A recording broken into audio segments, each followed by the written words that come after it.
Hello, everyone. It's Wednesday, November 29th, and we are doing our first podcast for Nullify Now, formerly known as Revote 2017. Contrary to rumors, we have not gone away, and our case has never been rejected either on the merits or with regards to standing. We've simply been ignored. However, momentum and time are on our side. One example is they're starting to talk now. Well, here are the buddies, Putin and Trump, but they're starting to talk about the Rosneft oil deal, which if you check our videos back in February, Mark was already discussing. But we've decided to simplify our message. Our brilliant attorney, Mark Small, who's about to take over, is going to refile at the DC District Court level. And this time they cannot ignore our case. They will have to hear our case. So we are starting a daily informational briefing because there are a lot of allegations and misinformation out there about the case, about the soundness of it on Twitter and elsewhere. And we want to give people a chance to actually get the real information. And a lot of this information we've had since last year, and it's only breaking into the mainstream news right now. So we really want to be a channel for people who care about this country and really believe that the stolen election must be nullified, to find a place to get the real information directly from the source. And so it is my pleasure to introduce Mark Small. Take it away, Mark. Thank you, Kirsten. Now, the lawsuit that we're wanting to pursue and file in the United States District Court would be an action that seeks to declare void the election of 2016. First of all, that can be done. Constitution, my handy-dandy little pocket copy here, the original Constitution only runs about 29 pages. And if people say we're limited to what's actually printed in there specifically by what we can do, well, that's not true. There have been actions founded in the Constitution in court that aren't spelled out there. And a lawsuit can be brought for violation of constitutional rights by federal agents within the Constitution. That's in Bivens versus 9 unidentified agents, I think it is, from 1971. And in 1976, a U.S. District Court in New York said, if you can't, the framers had to have meant that an illegal election, in other words, especially a presidential election, where the margin of victory was obtained by illegal means, can be voided through the equitable power of the federal courts.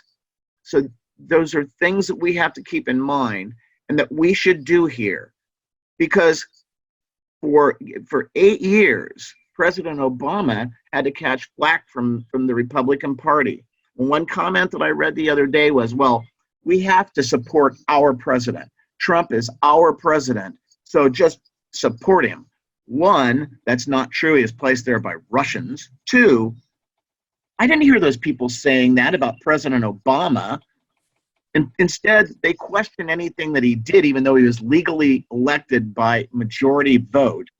And they held up judicial appointees that he wanted to name and have placed in the judiciary. Now we see a flood of people put into office by someone placed there by Putin, a dictator in Russia, to make this country as chaotic as possible. This lawsuit is legally valid. We have a legal basis for it. You can go to the website, read about it, or read my blog. It's at civildiscoursenow.com. Our website is up, and Kirsten and everybody will be talking about that in a minute. But it's very important that people realize that just impeachment isn't enough. If you impeach Trump, then you're going to have Mike Pence in office. He's in office by the same means that resulted in Trump being there. Only if we have the election declared void, just like a bad car being sold, so that we can erase the damage that's been done so far and get our country back, do we have an adequate remedy for an election stolen by a foreign hostile power. Have a good afternoon. Kirsten, Amy, Chris, it's all back to you.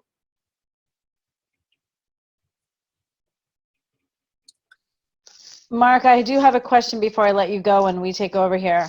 I know this is not the same case, but we're getting a lot of comments on Twitter that, great idea, but unfortunately our Constitution doesn't support your assertion.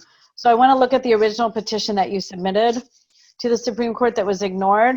And I was wondering if you could just talk to me about some of the support for this case that's in the Constitution, whether it's prior cases, whether it's,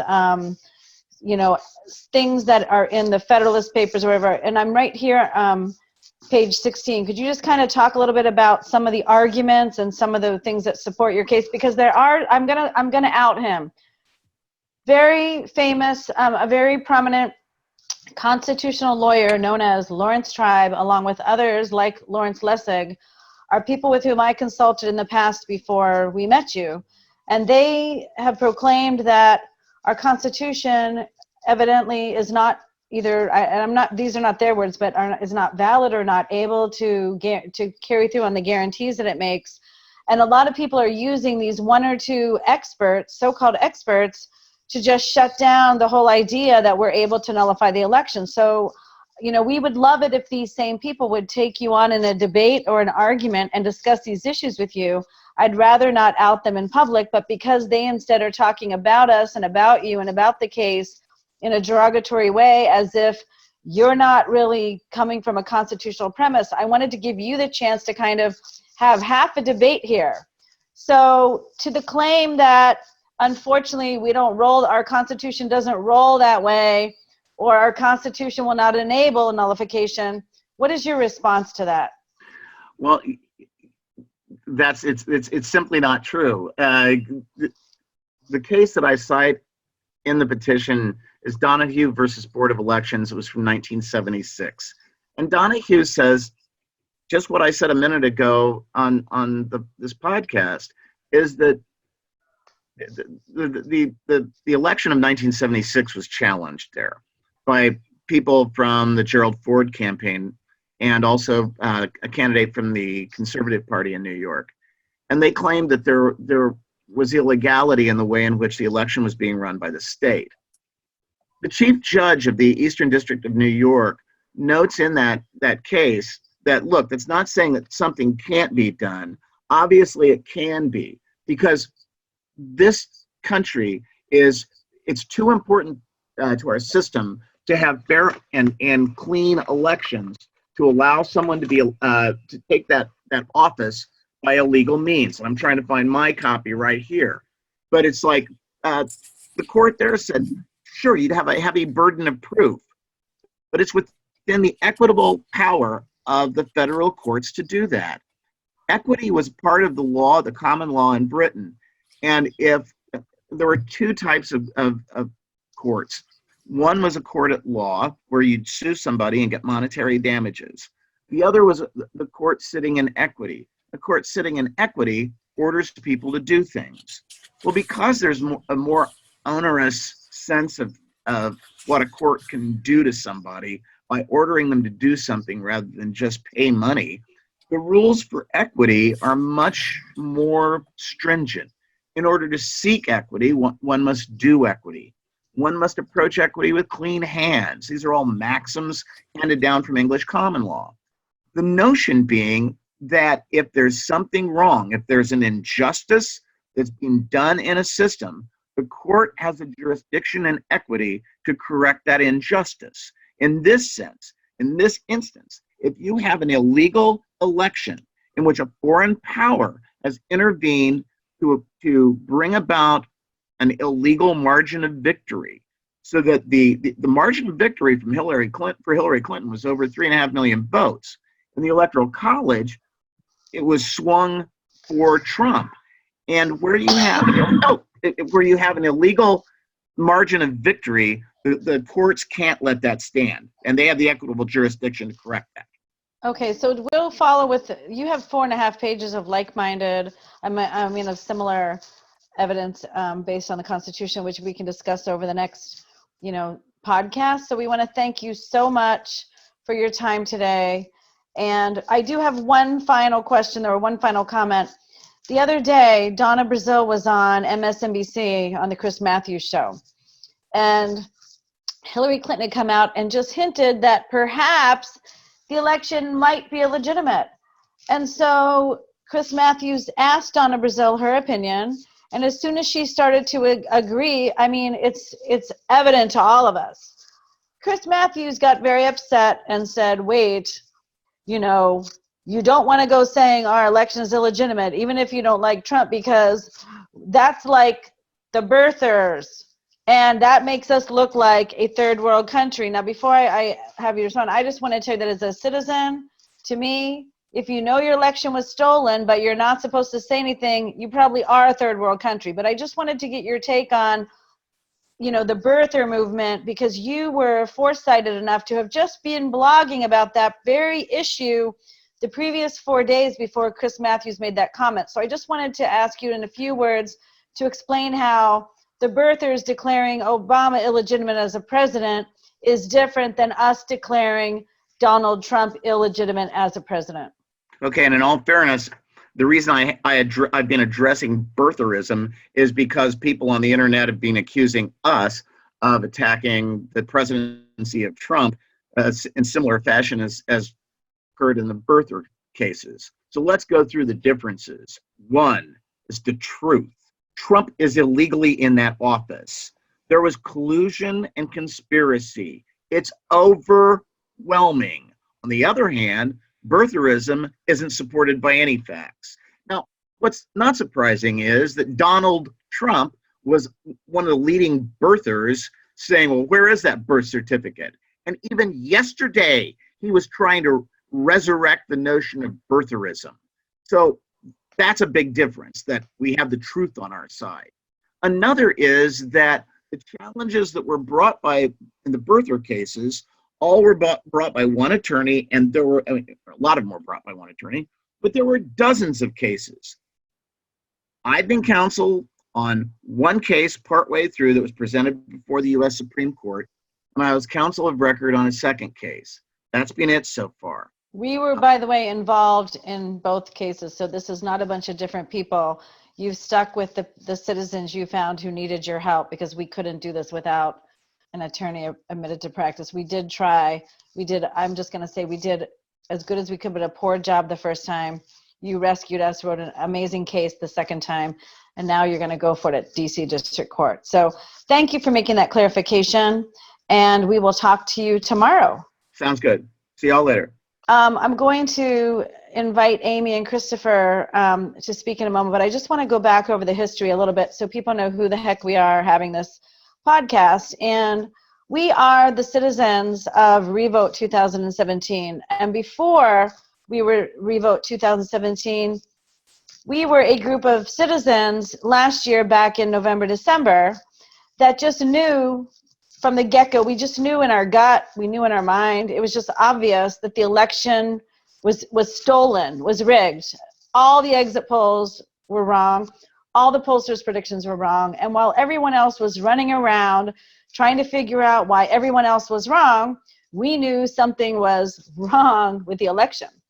And I especially knew even who had been involved, because Paul Manafort back in August of 2016 actually taunted Hillary, telling her she was not paying enough attention in the swing states of Ohio, Wisconsin, Michigan, Florida, Pennsylvania. And I knew then in my gut that he was planning to do something, although at the time I didn't know that he'd already successfully rigged an election in Ukraine in a similar fashion back in 2004. However, at that time, aided and supported by the U.S. government, citizens were encouraged to go out on the street and protest and demand a new election, which the Supreme Court then granted, even though in the Ukrainian constitution there is no specific remedy for having a new election. Yet they found a way to restore their, to get rid of that and to have a real, fair, free election. So anyway, I was joined at the time by numerous people, including Christopher Gagliardi, who I'm going to have speak here in a second. And one of the many things we did together was we tried to appeal to the electors to vote the will of the popular vote. Christopher wrote a very impassioned letter, which I'm showing here, to Bros for Hillary, but specifically to the electors. That was futile because 50 of those electors were not even authorized to be electors. They were actually illegitimate electors. And a number of them were openly bragging on their Facebook pages about their successful voter suppression effort. So in addition to rigging the election, they also suppressed the vote. So that was a futile effort, but we also were involved in the audit the vote, which I consider to be another scam operation. Jill Stein raised $7 million, never followed through. Every time somebody started to find something, the secretaries of state suddenly didn't make those voting machines available anymore. The narrative is different. People have all kinds of stories about audit the vote, but the reality is, after speaking with Brent Turner of the National Association of Voting Officials and others, it's a fact that the voting machines in those swing states have never been audited. So our conviction is that yes, the election was swung in the swing states, which is one reason why we have people from all of those swing states, representative plaintiffs, on our case. But we then got together, we made an organization called Revote 2017. We had numerous, we were successful in getting to the Supreme Court. We were thrown out on technicalities the first time. The next time our argument wasn't strong enough because we were pro se. But then in March, actually in February, we met Mark, and then we met Amy Shapiro, who has been a core member of this team ever since, and who's going to explain how and why we are now moving from Revote 2017 to the next phase. So before you do that, though, I would just like to have Christopher just say a couple words about what it was like last year and why you're still doing this. Go ahead, Christopher. Thank you very much, Commander. Good afternoon, my brothers and sisters. Today, we face the most dangerous threat, and that is Trump. Trump is one of the most monstrous men this nation has ever seen. I'm reminded of a line where it says, there is all that's necessary for evil to triumph is for good men to do nothing.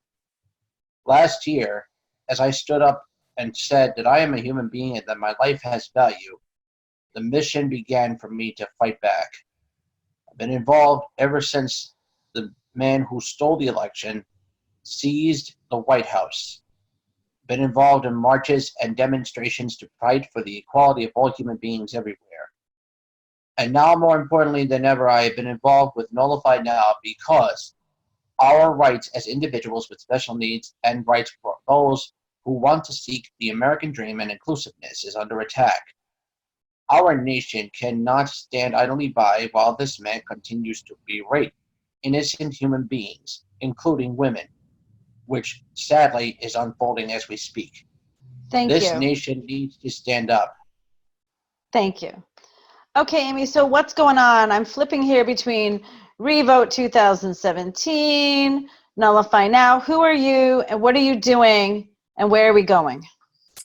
Hi, Kirsten, and thank you all for tuning in to this podcast, the first of many more to come. So this is our opportunity to launch the Nullify Now logo and slogan as our new rallying call. For the past year, we have been operating under the banner of revote2017.net, and we even did publish the copy of the petition for writ of mandamus that Mark Small had talked about. And this remains available for those who have an interest in history and what this group of very brave citizens has accomplished. It was no small task to get this case before the Supreme Court. It took a tremendous amount of volunteer effort and time for 12 petitioners and our core group, along with Mark Small as the attorney, to assemble this case with tremendous research and bring it before the Supreme Court. And it was filed, it was docketed, it was scheduled for conference, and then on October 2nd, it was denied a hearing without comment. So that leaves us really with the same problem and essentially the same solution. But because we are nearing the end of 2017, and we don't want to be dating ourselves because we're still here fighting to regain and restore the integrity of our democracy, which was terribly corrupted last year. We're now... Well, I also think, just to add one thing, that the news, as you like to say, the mainstream then- media is catching up with us. So a lot Right. of, can you talk about why Exactly. though we're not talking about revote? Well, exactly. The mainstream news has been catching up to where we were a year and many, many months ago, recognizing that foreign interference was a big factor in this election. Collusion more than likely did occur, and that our Constitution does give us the authority to reject an illegitimately gained government on the basis of foreign interference. So we're now operating under the banner of Nullify Now, and we will, in the near future, be coming out with a case book that includes the actual legal arguments and foundation of the case, along with some background information about who we are and what this effort really represents to the future of democracy. Can you hold it up a little bit Yeah. closer so we Here can we see go. it? It's really gorgeous. You did a great job on that. Thank you. So other than just counting the story, why Right. we understand about Mark's role on the podcast, but Right. what do we want citizens who are listening to do? What is their role? Exactly. So we have a few asks. One is that we want you to be really well informed, and you can continue to visit our old site to read up on the history of this effort, what we've accomplished so far. That's revote2017.net.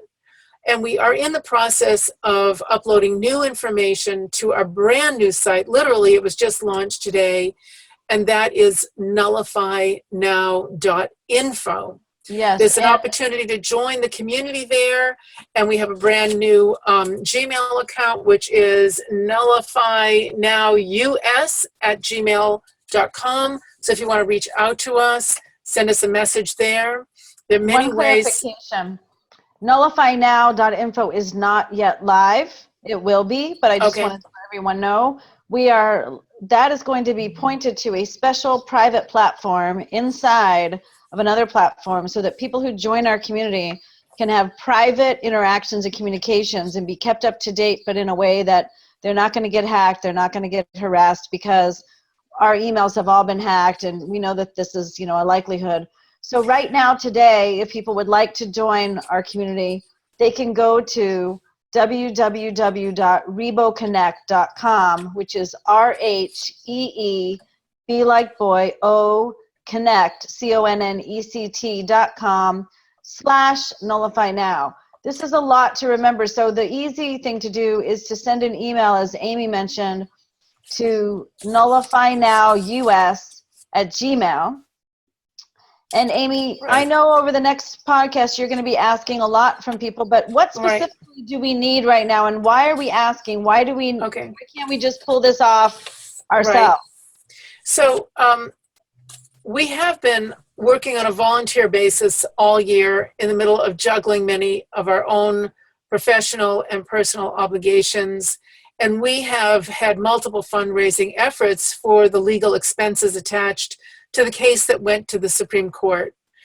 However, we do have to ask the public to support this effort, because in order for us to continue setting aside our lives and professional activities and to coordinate this in the professional manner that we are capable of doing, we really need to make sure that there is enough funds, not just to support the administrative aspect of this effort, but to be able to cover the legal expenses for hiring an attorney who may, in fact, be held up in court if it goes through for a year or more, up to even 2 years. We just don't know how long this could take.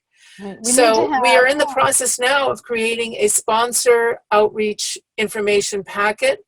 And that's another reason why we'd love to hear from you. If you yourself would like a copy of the sponsor packet, or know someone who might like to join our effort as a sponsor, please drop us a line, let us know how to reach out to you, and we'd be more than happy. The sponsor packet should be available within the next several days.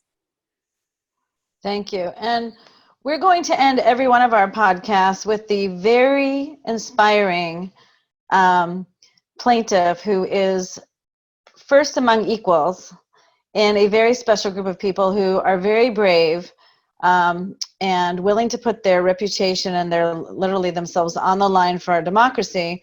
But a little backstory about Christopher Gagliardi, aka Captain Z.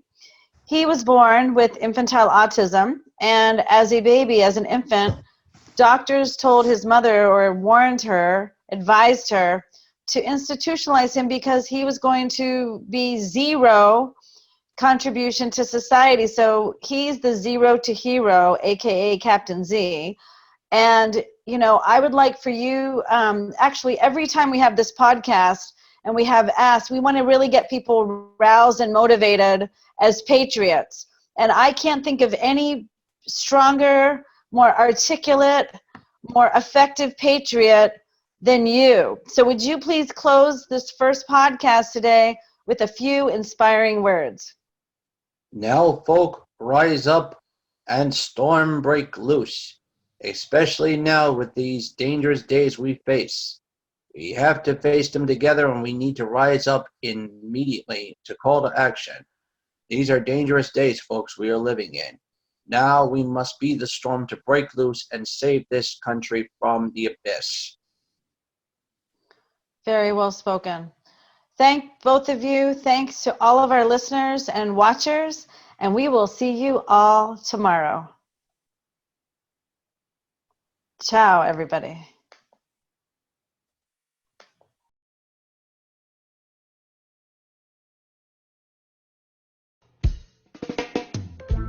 Every day and everywhere, Rastaman are fighting for freedom. We Rastaman demos.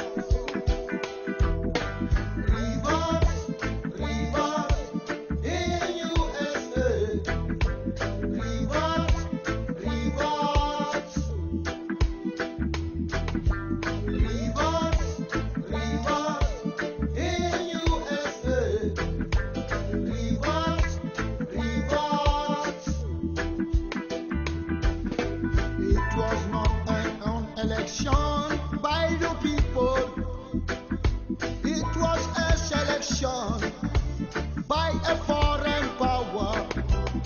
Coming from Cape Ann in Massachusetts, and many supporters say no to do Bolly by Trump. Love Trump hates, love Trump hates, love Trump hates.